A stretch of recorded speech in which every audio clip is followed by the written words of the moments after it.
7-1, the Republicans in the Chamber of Commerce are outspending the Democrats. 7-1. Why?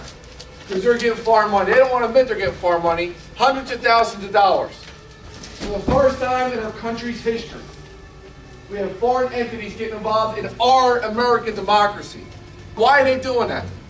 Because they want the Republicans back in charge so they can take our jobs away, outsource our jobs to China, outsource our jobs to India, outsource our jobs to Central America. Well, it's wrong. And there were Democrats and Republicans down in Washington too long that just went along to go along. They turned their back on working families like mine and like yours. Corporations have more power now than U.S. citizens.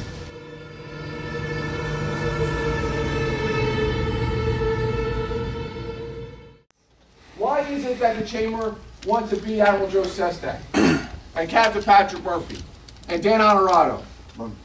Money. They want your jobs. They want to outsource because they can go back to their corporate, frankly, parents and say, look, we delivered for you. We allowed you to continue to outsource these jobs. George Bush's Department of Labor, his Department of Labor, said that we lost over 5,200 jobs just in Bucks County because of outsourcing jobs. Mike Fitzpatrick looked Mary Dunn here in the eye. He looked at all of you in the eye and said, I'm going to vote against the Central American Free Trade Agreement.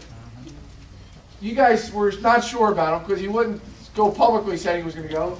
So Mary Dunn went from Bend Sound, drove down to Washington, D.C. The day of the vote, she sat in his office in Washington, and he said, don't worry, Mary, I'm a no. I'm going to vote against this. Don't worry. You didn't have to drive down here to Bend. You didn't have to drive to D.C. I told you. Back in Bucks, I'm a no. Well, guess what? Within hours, he turned his back and was the deciding, tie-breaking vote. If that's the kind of person who's going to look you in the eye and lie to your face, is that the Congressman who wants to represent you and your family? No.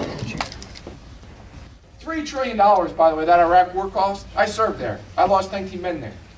Okay? They want to go back to start unnecessary wars instead of finishing a job in Afghanistan and Osama bin Laden who murdered 3,000 innocent Americans. I didn't run for Congress to get reelected. It wasn't about this. It was about those 19 guys I served with that never made it home because their country turned their back on them, because their country gave them Humvee vehicles, like my vehicle, that had no doors, that had no up armor. And yet they want to give these speeches with the big American flags and we support the troops, except when it comes to paying for it. Guys like me and Joe Sestak and Dan Honorado get in there, and we passed a new GI Bill.